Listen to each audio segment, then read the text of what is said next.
First ever factory outlet Mukunda jewellery KPHB Kothapet Khammam Somajiguda Hanamkonda.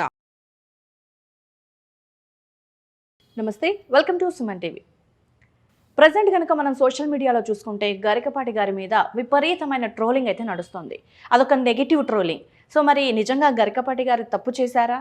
మనకు సనాతన ధర్మం గురించి కానీ మన జీవితంలో జరుగుతున్న విషయాల గురించి కానీ నిజాలు చెప్తున్నప్పుడు ఆయన మాటల్లో నిజంగా ఈ తప్పు చేయకుండా ఉంటే బాగుంటుంది కదా, ఇలాగే ఉండాలి కదా అనే మనకు ఒక మంచి వైబ్రేషన్ వస్తుంది, మంచి అభిప్రాయం ఏర్పడుతుంది ఆయన చెప్పే మాటల్లో. సో అలాంటిది ఏకంగా ఇప్పుడు గరికపాటి గారిని ట్రోల్ చేసే స్థాయికి అంటే ఒక నెగిటివ్ అనేది వచ్చేసింది. సో నిజంగా ఇందులో నిజం ఎంత ఉంది, అబద్ధం ఎంత ఉంది మనకైతే తెలియదు, కానీ బయట అయితే ఈ ప్రచారం అయితే జరుగుతుంది. మరి ఈ ప్రచారంలో ఎంతవరకు నిజం ఉంది, ఎంతవరకు అబద్ధం ఉంది అని ఈ విషయాలను తెలియజేయడానికి మనతో పాటు ఉన్నారు ప్రముఖ జ్యోతిష పండితులు బ్రహ్మశ్రీ నందిపట్ల శ్రీహరి శర్మ గారు. మరి వారి మాటలో తెలుసుకునే ప్రయత్నం చేద్దాం. గురుగారు నమస్కారం. వాగర్థావివ సంపృక్తౌ వాగర్థ ప్రతిపత్తయే జగతః పితరౌ వందే పార్వతీ పరమేశ్వరౌ. సదాశివసమారంభాం శంకరాచార్య మధ్యమాం అస్మదాచార్య పర్యంతం వందే గురు పరంపరాం. ఆదిత్యాయ చ సోమాయ మంగళాయ బుధాయ చ గురుశుక్రశనిభ్యశ్చ రాహవే కేతవే నమః. శృంగేరి జగద్గురు పీఠాధిపతులకి, కంచి పీఠాధిపతులకి నమస్కారములు తెలియజేసుకుంటూ కార్యక్రమాన్ని ప్రారంభిద్దాం. గురుగారు, మనం సోషల్ మీడియాలో చూస్తున్నాం గరికపాటి వారి గురించి విపరీతమైన ట్రోలింగ్ నడుస్తుంది. సో అంటే కామేశ్వరి గారు బయటకు వచ్చి కొన్ని రకాల మాటలు చెప్పారు. సో ఆయనది తప్పు ఉంది, అది ఇది అనేసి. సో ఇందులో గరికపాటి గారిది తప్పు చేశారు అనుకోవచ్చా, తప్పు ఉంది అని అంటారా, లేదంటే కామేశ్వరి గారిది తప్పు ఉంది అంటారా? అసలు ఇందులో వాస్తవాలు ఏంటి గురుగారు, తెలియజేస్తారా?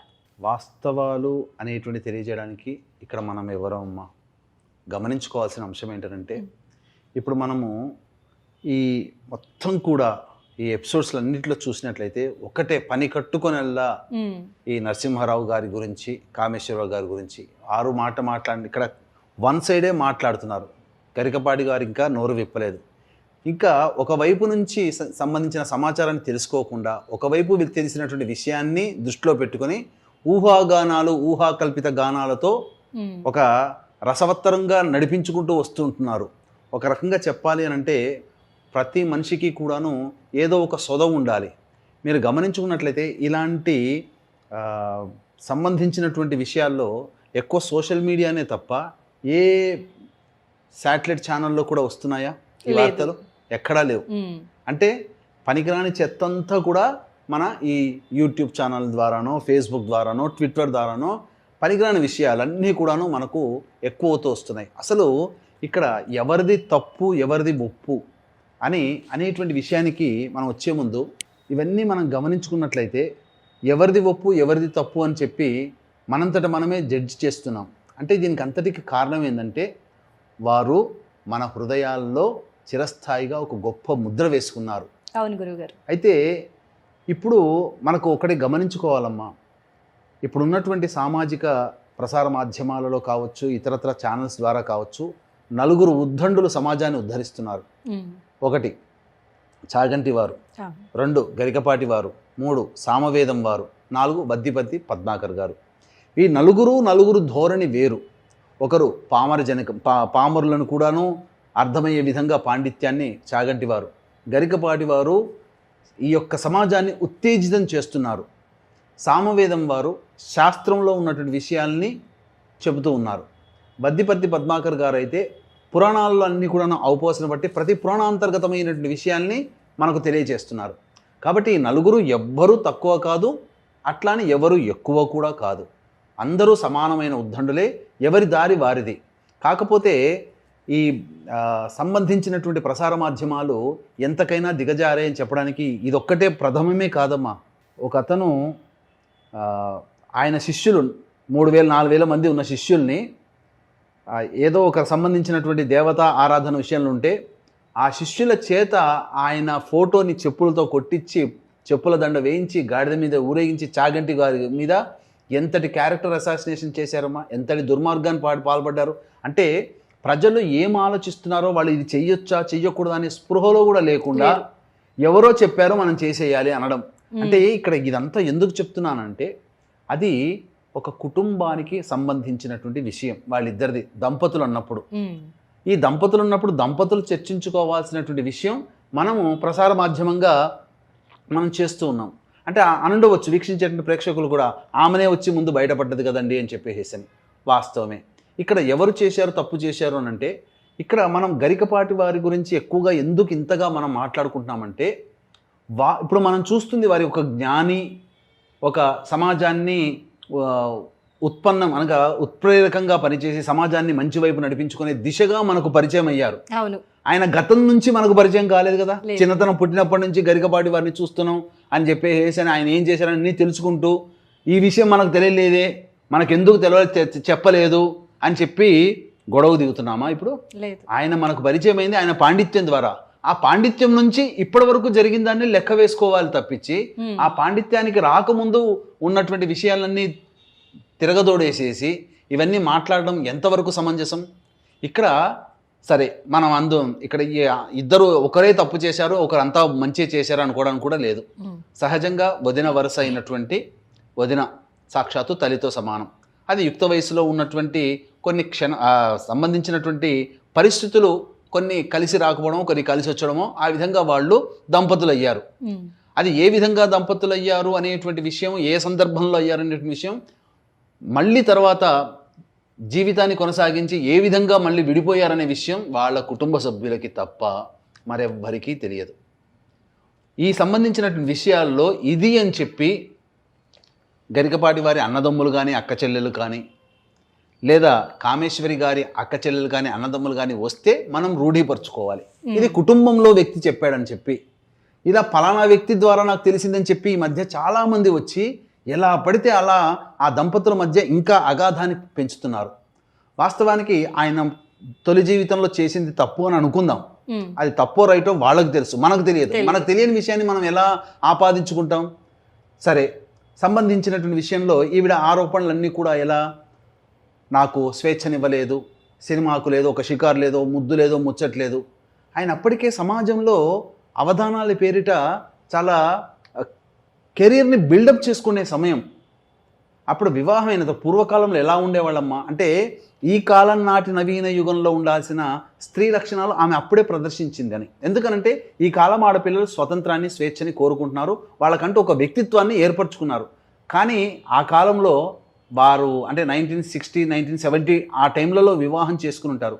ఆ కాలంలో ఉన్నటువంటి దంపతుల యొక్క మధ్య ఉన్నటువంటి ఈ సమాజంలో ఉన్నటువంటి వివాహ వ్యవస్థ ఎలా ఉండేదంటే, భర్త సమాజానికి కానీ లేదా ఏదైనా జాబ్ చేసినా, ఏదైనా వృత్తిలో ఉన్నా, ఆ సంబంధించినటువంటి దాంట్లో ఒడిదుడుకులు ఎదుర్కొని వచ్చినా భార్య ఇంటి పట్టున ఉండి పిల్లల్ని, కుటుంబాన్ని రక్షించుకొని పిల్లల్ని పెంచి పోషించుకునేది భర్త అనేవాడు బయట ఉద్ధరింపబడేవాడు. ఇలాంటివి ఒకరి మీద ఒకరు ఆధారపడ్డారు కాబట్టి జీవితం ఉంది. కానీ చిన్న చిన్న విషయాలకి కూడా నొచ్చుకొని నీతో జీవితం ఉంటే ఇలాగే ఉంటుందని, మరి కొట్లాటలు ఏమన్నా అయ్యాయో మనకు తెలియదు, కానీ ఏ విధంగా అయిందో మనకు తెలియదు. కానీ ఆమె పిల్లల్ని సైతం కూడా వదిలిపెట్టి, తన కన్న బిడ్డల్ని సైతం కూడా వదిలిపెట్టి బయటికి రావాల్సి వచ్చిన పరిస్థితి. అంటే ఇక్కడ ఏ తల్లి కూడా కడుపున పుట్టిన సంతానాన్ని వదులుకోదమ్మా.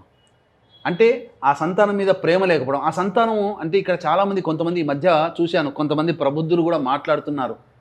ఏమనంటే స్త్రీ యొక్క వ్యక్తిత్వాన్ని విమర్శిస్తున్నారు. ఇక్కడ ఆమె వ్యక్తిత్వాన్ని విమర్శించే అర్హత మనకు లేదమ్మా, వాస్తవంగా లేదు. ఏమని, ఆమె ఎవరినో వివాహం చేసుకుంది కాబట్టి వెళ్ళిపోయింది, ఇక్కడ ఆమెది తప్పు, ఈయన రైటు. ఈ తప్పు రైటు మనం చెప్పడానికి మనకు లేదు, మనకు అధికారము లేదు. ఇప్పుడు పొద్దున్న లేస్తే స్త్రీలు ఏడిస్తే స్త్రీ శాపము, స్త్రీ శాపము, స్త్రీ శాపం అని చెప్పి పాఠాలు చెప్పేటువంటి వాళ్ళు అదే స్త్రీని ఎలా విమర్శిస్తారు? ఆ స్త్రీ గురించి చెడుగా ఎట్లా మాట్లాడతారు? కాబట్టి ఇతమిద్దంగా తెలియనటువంటి విషయాల గురించి మాట్లాడి మనం పాపం మూట కట్టుకుంటున్నామేమో. ఇది ఎలా ఉంటుందంటేనమ్మా, మీరు అప్పుడు చూసుంటారో ఇంకా పుట్టుంటారో లేదో తెలియదు, ఒక సినిమా వచ్చింది అప్పుడే, ఈస్ట్మన్ కలర్ అని కూడా, colour cinema, Eastman colour cinema.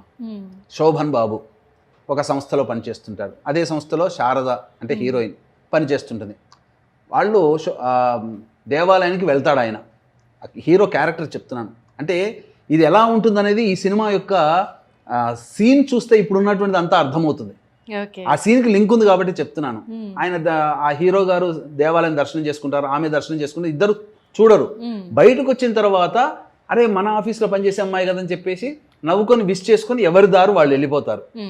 ఇది ఈ ఇద్దరు నవ్వుకొని మామూలుగా వెళ్ళిపోయారు అంతే, జస్ట్ ఫ్రెండ్లీగానే ఎవరి దారిన వాళ్ళు వెళ్ళిపోయారు. ఇదే ఆఫీస్లో పనిచేసే ఒక వ్యక్తి చూస్తాడు దూరం నుంచి, పక్కవాడికి చెప్తాడు వీళ్ళిద్దరు కలిసి దేవాలయానికి వెళ్ళారా, చక్కగా నవ్వుకుంటూ బయటికి వచ్చారు, మళ్ళీ వెళ్ళిపోయారని. ఆ రెండో వాడు ఏం చేస్తాడు, ఇంకో మూడో వాడికి చెప్తాడు అసలు వీళ్ళిద్దరూ చక్కగా బయటికి వెళ్ళారు, ఇక పక్కలు వేసుకుంటూ చేతులు కలుపుకుంటూ చేతులు ఊడించుకుంటూ వెళ్ళిపోయారని. ఈ మూడో వాడి ద్వారా విన్న నాలుగో వాడు ఏం చెప్తాడు, వీళ్ళిద్దరు కలిసే వచ్చారా, ఆమె కోసం ఈయన వెయిట్ చేస్తున్నాడు, ఆమె రాగానే చేయి పట్టుకొని లోపలికి దేవాలయానికి పోయాడు, అర్చన చేయించుకున్నాడు, మళ్ళీ వెళ్ళిపోయారని. ఐదో వాడు ఏమంటాడు, వీళ్ళిద్దరు కలిసే బండి మీద వచ్చారా, బండి మీద వచ్చి అర్చన చేసుకొని చక్కగా నవ్వుకుంటూ బండి ఎక్కి వెళ్ళిపోయారని. ఇక ఆరో వాడు ఏమంటాడంటే, బండి ఎక్కారు మంచిగా, భార్య ఎలా అయితే మీద భుజం మీద చెయ్యేస్తుందో అలా చెయ్యేసుకుంటూ వచ్చారు, పోయేటప్పుడు కూడా అలాగే పోయారు, అసలు వీళ్ళు అని చెప్పేసి మాట్లాడు. ఇలా ఉందమ్మా, ఇది నిజంగా ఆ సినిమాలో జరిగింది. శోభన్ బాబు, నేను పొద్దున్న నుంచి ఆ సీన్ ఏ సినిమాని చాలా ప్రయత్నం చేసినా కానీ ఆ సీన్ గుర్తుంది కానీ ఆ సినిమా పేరు గుర్తుకు రావట్లా. అట్లా పలువలు చిలువలుగా ఒక్కొక్కడు ఒక్కొక్క రకంగా ఒక మాట. ఒకడేమో నాకు బాగా తెలిసిన కుటుంబంలో ఉన్నవాడు నాకు చెప్పాడు, ఆమె వేరే అతన్ని పెళ్లి చేసుకుంది, అది వాడి వ్యక్తిగతం అమ్మా. మనమెవరం అమ్మా జడ్జి చేయడానికి? మన ఇంట్లో ఉన్న సమస్యలకే మనకు తలమునకలైపోతున్నాం, పక్కవాడి సమస్య మనకెందుకమ్మా? అది వాళ్ళు చూసుకోవాలి. ఒక మొట్టమొదటి సమాజంలో ఏంటంటే స్త్రీ బయటికి వచ్చి ఏడుస్తుందంటే కొద్దిగా మొట్టమొదటి రియాక్షన్ ఫస్ట్ ఉంటుంది పురుషుడి కన్నా, ఒప్పుకుంటాం సమాజంలో ఉన్నటువంటి పరిస్థితులను బట్టి. అది ఏ రకమైనటువంటి పరిస్థితుల్లో ఆవిడ ఆ విధంగా బాధపడింది అంటే, వివాహం అయింది, 2 పిల్లలు కన్నారు అని చెప్పి. ఇంకా ఆ ప్రబుద్ధుడు ఏం చెప్పాడంటే, నిన్న మొన్న ఎక్కడ చూశాను ఒక ప్రబుద్ధుడు, అసలు ఈ 2 పిల్లలు నరసింహారావు గారికి పుట్టలేదట, ఫస్ట్ భర్త ఉన్నటువంటి అన్నయ్యకి పుట్టారట, ఈయన పెంచుకున్నాడట అని చెప్పారు. అసలు ఆమెనే ఆయన ద్వారా 2 పిల్లలు కన్నానని వీడియోలో చెప్పింది. అసలు రెండో అబ్బాయి అయితే అచ్చు ఊడిపడినట్టు ఉంటారు. ఇది ఎంత అసత్య ప్రచారం నిజంగా కదా. అంటే ఒక అయోమయాన్ని సృష్టిస్తున్నారు వాళ్ళ. ఇప్పుడు సమాజంలో మంచి స్థానంలో ఉన్నవాళ్ళు కూడా, పేరు ప్రఖ్యాతులు ఉన్నవాళ్ళు కూడా ఎవరో చెప్పుడు మాటలు విని నిజమా నిర్ధారణ కాకుండా తెలుసుకోకుండా, ఎవరో చెప్పారని చెప్పి ఆ మాట తీసుకొచ్చి ప్రసార మాధ్యమంగా చెప్తే అది ఎంతవరకు కరెక్టు? అంటే ఆ వ్యక్తికి మానసికమైనటువంటి శక్తి లేనట్టు, దౌర్బల్యం, మనస్సులో ఏదొస్తే అది చెప్పేయడమే. అంతకు మించి అమ్మ ఒక వ్యక్తి సరే మొదట్లో ఆయన తప్పు చేశారని అనుకుందాం, ఆమె ఏం చెప్పింది, చిన్నప్పటి నుంచి నేను ఎరుగుదును ఆయన్ని, ఆయన చిన్నప్పుడు చదువుకునేప్పటి నుంచి నేను ఎరుగుదును, మా ఇంటి దగ్గరే ఉండేవాడు నరసింహారావు అని చెప్పి అని అన్నారు. సరే కొన్ని కారణాలు పరిస్థితుల ప్రభావం మనకు తెలియదు, అది ఏం జరిగిందో మనకు తెలియనప్పుడు మనం ఏమీ అనకూడదు. సరే తల్లి వరస అయినటువంటిది వివాహం చేసుకోవడం తప్పే. సరే చేసుకున్న ఆ స్త్రీని ఉద్ధరించాడు కదా, తన పంచన పెట్టుకొని చక్కగా ఆదరించారు కదా, సంతానం కన్నారు కదా ఆ ఇద్దరు. ఇప్పుడు నిజంగా ఆ వ్యక్తి ఇప్పుడు నీచుడు అని చెప్పి ఆ స్త్రీమూర్తి అంటుంది తల్లి, ఆ మహాతల్లి అంటే నిజంగా మహాతల్లే. ఎందుకనంటే చెప్తాను ఎందుకు, ఇక్కడ వ్యంగ్యంగా కాదమ్మా, మంచిగా అభిప్రాయంతోనే, చాలా మంచి ఆవిడనే చెప్తున్నాను. వివాహమైన దారభ్యత ఆ స్త్రీకి ఆ భర్త అనగా నరసింహారావు గారు ఇష్టం లేకపోతే అసలు సంతానమే కనదు. నిజంగా ఆయన ఇబ్బంది పెట్టి ఉండి రాక్షస వివాహమే చేసుకుని ఉంటే ఆయనతో సంతానం కనదు. పోనీ కాలం కలిసి రాక సంతానం కన్నది, ఒక సంతానంతో ఆగిపోయేది, రెండో సంతానం దాకా రాదు కదా. పోనీ రెండో సంతానం ఉన్నది, అయిన తర్వాత ఆమె అభిప్రాయానికి ఆమె అభిరుచులకి ఈయన యొక్క వృత్తి పోల్చబడలేదు. ఆమె జాబ్ చేసుకునే మెంటాలిటీ, ఆయన సమాజం. ఇప్పుడు గుర్తుపెట్టుకోండి అమ్మా, ఒక విషయంలో గుర్తుపెట్టుకోండి, సమాజం గురించి పట్టించుకునే వాళ్ళు ఇంట్లో తక్కువగా సమయం కేటాయిస్తారు, ఇంట్లో ఎక్కువగా సమయం కేటాయించే వాళ్ళు సమాజంలో అసలు బయటికి రారు కదా. ఇప్పుడు ఏ ఇండస్ట్రీలోనైనా ఉన్నారు, సినిమా ఇండస్ట్రీలో కూడా చక్కగా మన షూటింగ్ అయిపోగానే 5 ఇంటికి వచ్చే అబ్బాయిలు లేరా, అమ్మాయిలు లేరా? ఎక్కువగా బయటనే ఉండి అప్పుడప్పుడు ఇంట్లోకి వచ్చి వెళ్ళే వాళ్ళు కూడా ఉన్నారు కదా, ఏ వృత్తిలోనే ఉంటారు అట్లా. కాబట్టి ఈయనది సమాజం మీద ఆధారపడి ఉన్నటువంటి వృత్తి. పలు చోట్ల ఉపన్యాసాలకు వెళ్ళాలి, పలు చోట్ల సమయం కేటాయించలేరు.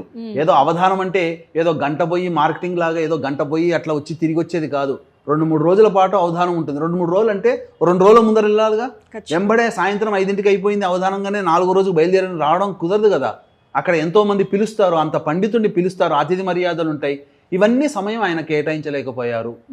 ఆమె అసలు అర్థం చేసుకోవాలి, నా భర్త సమయం కేటాయించలేకపోతున్నారు. నేను నా కడుపున పుట్టిన పిల్లల్ని వీళ్ళందరినీ క్షేమంగా చూసుకోవాలి, ఆదరించాలనే అభిప్రాయం ఆమెలో ఉండాలి. ఆమె అప్పటికే నవీన భావజాలంతో ఉండిండవచ్చు, అంటే స్వేచ్ఛ, స్వాతంత్రము, ఇష్టము, కోరిక, ఇవన్నీ ఇప్పుడు ఆడపిల్లలు ఇలా ఉంటున్నారు. ఇలాంటి మనస్తత్వం అప్పుడే ఆమెకుంది. అంటే ఇక్కడ ఆమె తప్పు పట్టడం కాదు, ఎవరి వ్యక్తిగతం వాళ్ళదేనమ్మా. కాకపోతే అక్కడ భావాలు కలియలేదు కాబట్టి ఈయన బయటికి వెళ్ళి సాధించాలి అని అంటే ఇంటి పట్టున ఉండే అవకాశం లేకపోయి ఉండవచ్చు. తద్వారా విమర్శలకు గురైపోయి ఇద్దరు దూరం అయి ఉండవచ్చు. అది కారణాలు ఏమైనా, మూడో పెళ్లి కూడా చేసుకున్నారు అని అంటున్నారు. అది ఎంతవరకు నిజమో తెలియదు. కానీ ఒక నర్మగర్భంగా ఒక మాట ఏమన్నది ఆమె వీడియోలో, ఆమె నాకిక ఈ మధ్యనే నాకు అన్ని భవబంధాలన్నీ తొలగిపోయాయి అని చెప్పినది. అంటే నేను భవబంధాలన్నీ 30 ఏళ్ల కిందనే వదులుకున్నానని చెప్పలేదే. అవును, చెప్పలేదు. ఈ మధ్యనే భవబంధాలన్నీ వదులుకున్నాయి, నేను ఇప్పుడు చాలా ఫ్రీడమ్ అయిపోయాను అన్నది. ఇంకొకటి, ఆమె మానసిక పరిస్థితి సరిగ్గా లేదమ్మా. ఆమెకి ఒక తోడు అవసరం. తోడంటే ఆదరించే మనిషి కావాలి. ఎందుకు ఒంటరిది అయిపోయింది, ప్రేమగా పలకరించే వాళ్ళు లేరు. అందుకనే ఆ చేసిన వీడియోలన్నీ కూడా అవన్నీ నిజాలు కావు, కొంత అసత్యం ఉంది. అసత్యం ఉండడం వల్ల ఆ అసత్యమైన వీడియోలన్నీ కూడా తను పెడుతుంది, తెల్లారికల్లా తీసేస్తుంది, పెడుతుంది, తీసేస్తుంది, డిలీట్ చేస్తుంది.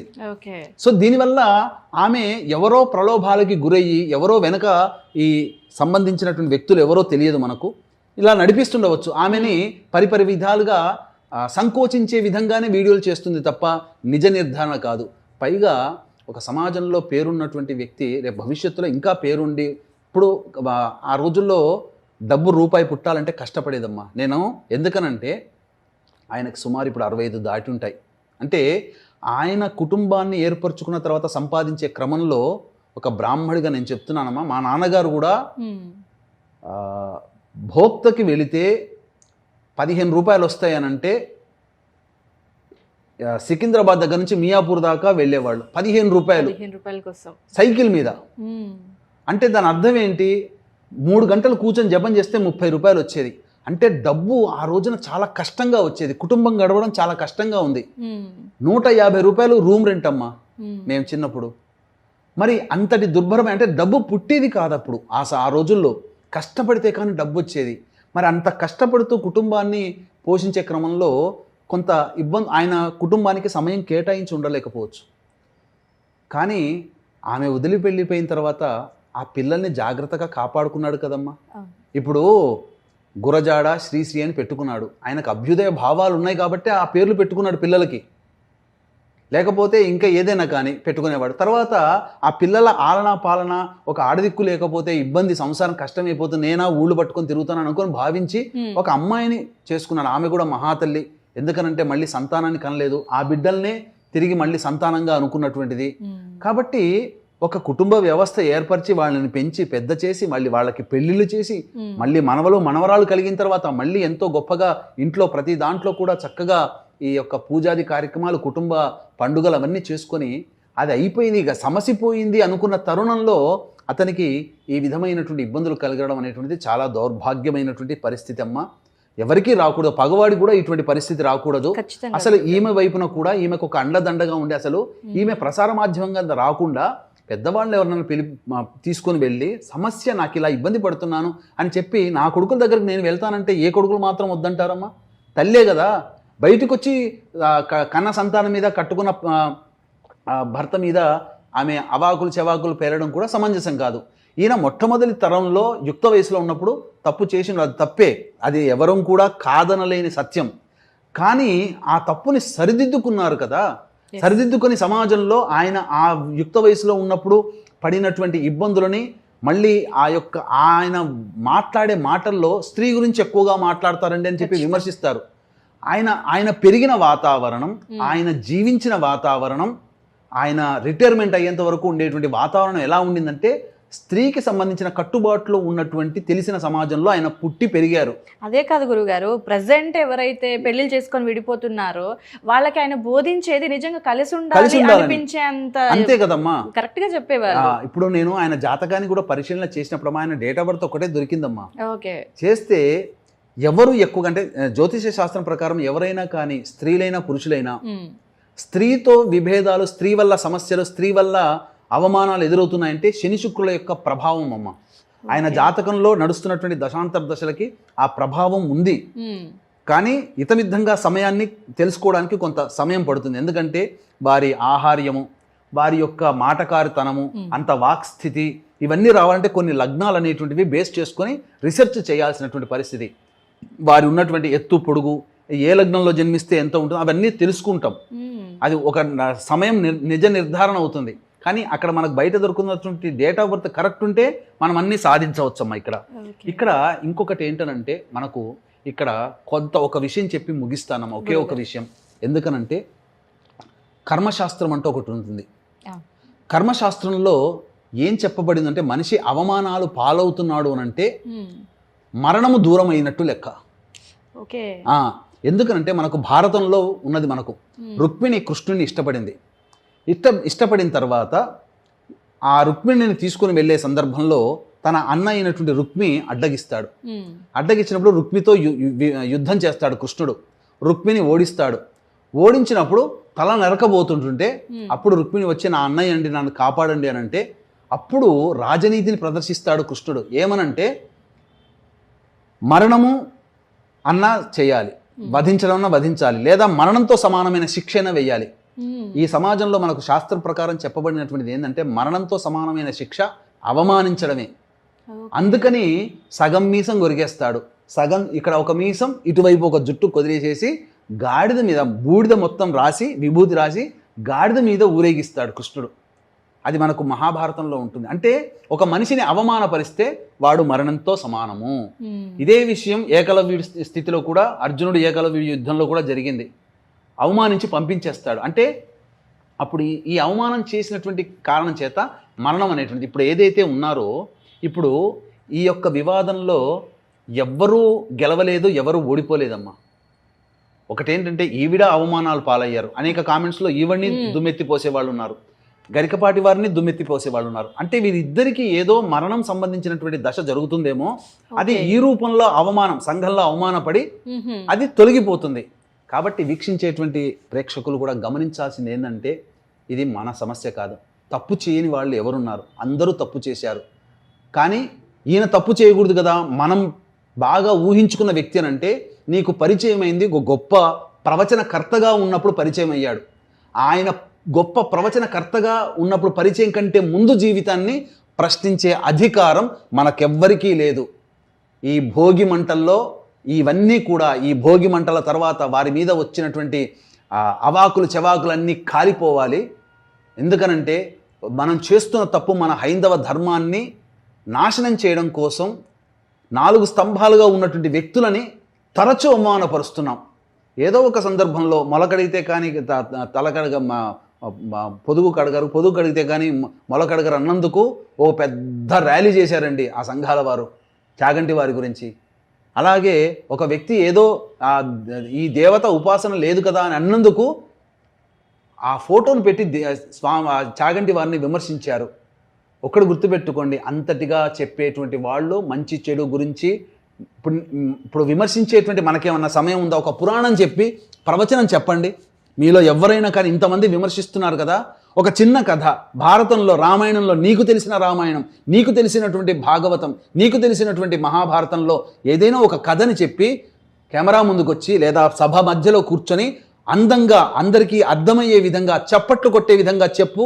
అప్పుడు నువ్వు విమర్శించడానికి అర్హత పొందుతావు. నీకు అది చేత కానప్పుడు చక్కగా చెప్పి సమాధానాన్ని ఉద్ధరించేటువంటి మహానుభావుల యొక్క జోలికి వెళ్ళి చాలా తప్పు చేస్తున్నారు. ఎందుకనంటే ఇదంతా కూడా మనం చేసే తప్పు.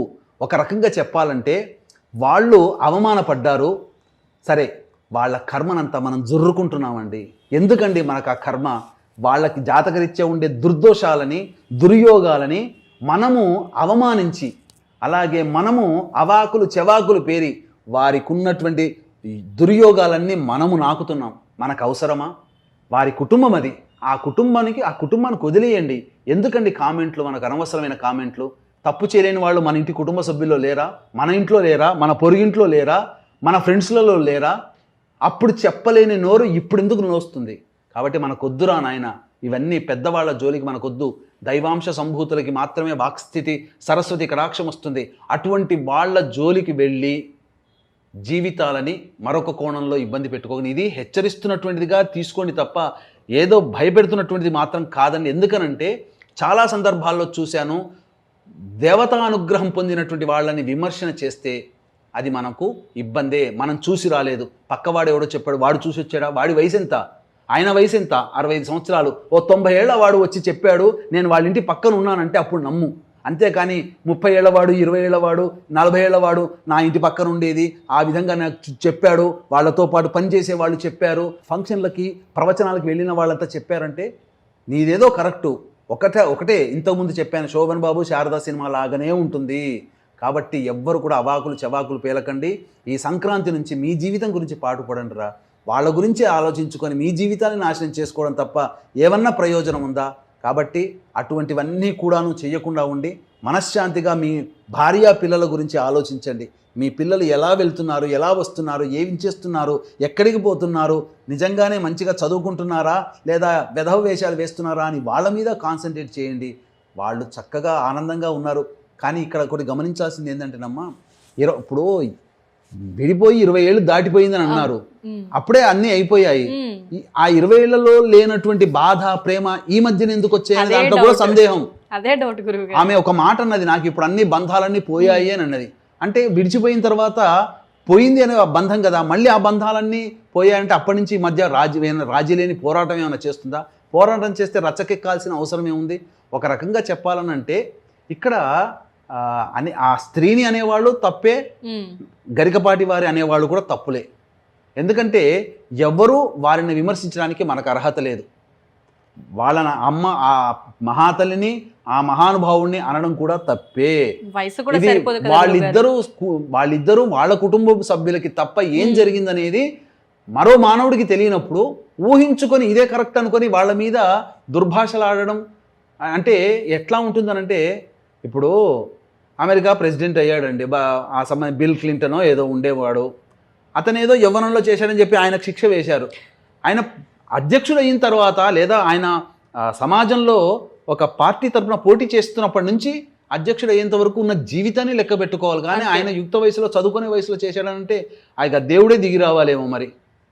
కాబట్టి మనకు అనవసరం అండి. ఆయన మనకు పరిచయం అయింది ప్రవచనకారుడిగా, మంచి ఈ పురాణాలు, మంచి సమాజాన్ని ఉద్ధరించే విధంగా ప్రవచనాలు, ఇవన్నీ ఆ సందర్భంగా తరువాత ఏమన్నా జరిగితే మనం అనుకోవాలి, ఆలోచించాలి, అడిగే రైట్స్ మనకు ఉంటాయి. ఆయన పబ్లిక్ కదండి, ఆ పబ్లిక్ పర్సన్ గురించి మనం ఏమన్నా మాట్లాడుకుంటామంటే ఆయన ఎప్పుడు నేను దేవుడని చెప్పలేదే, లేకపోతే నేను మహాత్ముడిని, నేను పుణ్యాత్ముని అని ఎక్కడా చెప్పలేదే. సమాజంలో ఆయన చవి చూసినటువంటి అనగా ఎంతోమంది జీవితాల్లో చూసినటువంటి మంచి చెడుల గురించి విమర్శిస్తూ, మంచిని పొగుడుతూ చెడుని విమర్శిస్తూ ప్రసంగాల ద్వారా ఎంతోమంది చెప్పాలి అని అంటే ఎంతోమంది సూసైడ్ చేసుకునే వాళ్ళు ఆగిపోయారమ్మా. ఎంతోమంది మా జీవితం ఇక పనికిరాదు, మేము ఇంకా దేనికి పనికిరాము, ఇక మా వ్యర్థము సంపాదించలేమన్న వాళ్ళు కూడా ఉత్తేజితమై చక్కగా సంపాదించుకొని నిలబడి చూపించారు. ఎంతోమంది ఈ రోజున చూస్తే చాలామంది బాధపడుతున్నారు. మాకందరికీ కూడా మాకు తెలియకుండా పరోక్షంగా ఆయన మాటలు విని మేము జీవితంలో పైకొచ్చిన వాళ్ళము ఎంతోమంది ఉన్నారు.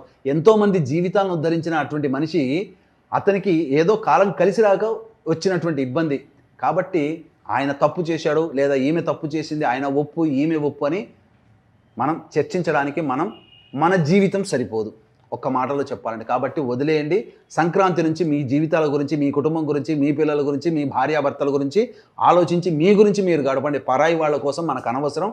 వాళ్ళ మానాన వాళ్ళు ఉంటారు, వాళ్ళని వదిలేయడమే తక్షణ కర్తవ్యం అని చెప్పవచ్చమ్మా. నిజంగా గరికపాటి వారి కూడా మనసు చాలా బాధాకరంగా ఉండొచ్చు కదా గురువుగారి. అంటే సోషల్ మీడియాలో ఇన్ని రకాల ట్రోలింగ్స్ చూసిన తర్వాత, సో ఇందాక మీరు అన్నట్టుగా చాలామంది బాధలో ఉన్నప్పుడు ఇన్స్పైర్గా మనకి ఏదైనా స్టోరీ కావాలి అంటే వెంటనే చెప్పేది గరికపాటి వారి ప్రవచనాలు వినండి అని. సో నిజంగా నిత్యం చూస్తుంటే ఆయన చెప్పేది నిజంగా మన జీవితంలో జరుగుతున్నదే చెప్తూ ఉంటారు. నిన్న మొన్న జరిగిన సంఘటన, ఆ యొక్క తిరుమలలో టోకెన్లు ఇచ్చేటప్పుడు దాదాపు 6-7 మంది చనిపోయారు. మరి ఇప్పుడు అంత ప్రసార మాధ్యమాల్లో ఆయన ఎప్పుడో చెప్పాడు కదా, దేవుడు అక్కడే ముక్కోటి ఏకాదశి రోజున ఉన్నాడా, మన ఇంట్లో లేడా, మన దేహంలో లేడా, మన మాటల్లో లేడా, మన కళ్ళల్లో లేడా, మనం చూసే మనసులో లేడా, ఎక్కడ లేడు, అక్కడికి పోతేనే ఈ విధంగా అని చెప్పి సమాజాన్ని ఉత్తేజపరిచాడు కదమ్మా. అదే విని ఉంటుంటే దాని సమాజాన్ని ఇప్పుడు ఆయన చెప్పినవి మంచి మాటలా చెడ్డ మాటలా? పొమ్మని చెప్పాడా? ఎక్కడైనా మీరు దేవుని దర్శించుకోమని చెప్పాడా? సమాజాన్ని రక్షించాడు కదా. సో నిజంగా గురుగారు మీ మాటలతో అట్లీస్ట్ చూసే వాళ్ళు ట్రోలింగ్ ఫస్ట్ ఆఫ్ ఆల్, ఎందుకంటే ఆయన సహస్రావధాని. సో పెద్దవాళ్ళని ఏదైనా తప్పుగా అంటే అది మనకే చుట్టుకుంటుంది కాబట్టి సో కర్మ ప్రారంధం తప్పదు. సహస్రావధాన్ అంటే ఇప్పుడు అవాకులు చెవాకులు పేలేటువంటి పిపీలకాలకి ఏంటనంటే తెలవదమ్మా. మొదటి రోజున ఒక వ్యక్తి ఒక లైన్ చదువుతాడమ్మా, మూడు లేదా 4 అక్షరాలు ఇచ్చి ఒక పద్యం చెప్పమంటాడు. 1000వ వాడు వంతు అయిపోయిన తర్వాత మళ్ళీ మొదటి వాడు వంతు వచ్చినప్పుడు 2వ లైన్ చెప్పాలి. ఒక పదంతో ఒక లైను, మళ్ళీ 1000 కంప్లీట్ అవుతుంది. రెండో లైన్ చెప్పేటప్పుడు మొదటి వాడు 2వ పదం ఏది ఇస్తాడో 2వ వాక్యం. అట్లా 4 సార్లు తిరిగి వస్తే 4 లైన్లు కంప్లీట్ అయితే ఆ 4 లైన్లని గుర్తుపెట్టుకొని మొదటి వాడు ఏం పదాలు ఇచ్చాడో దాన్ని బట్టి 4 పదాలు కలిగినటువంటి పద్యాన్ని చెప్పాలి. అంత ధారణ శక్తి ఉందా? 12x10 ఏంటంటే క్యాల్కులేటర్ పెట్టుకొని కొట్టుకొని చూసే మొహాలం మనమమ్మ. మనకెందుకమ్మా? మనకంత విలువ ఉందా? మనకెందుకు అవన్నీ విషయాలు? వారి కుటుంబ సభ్యత వాళ్ళది. ఇప్పుడు ఇదే విషయం అమ్మా.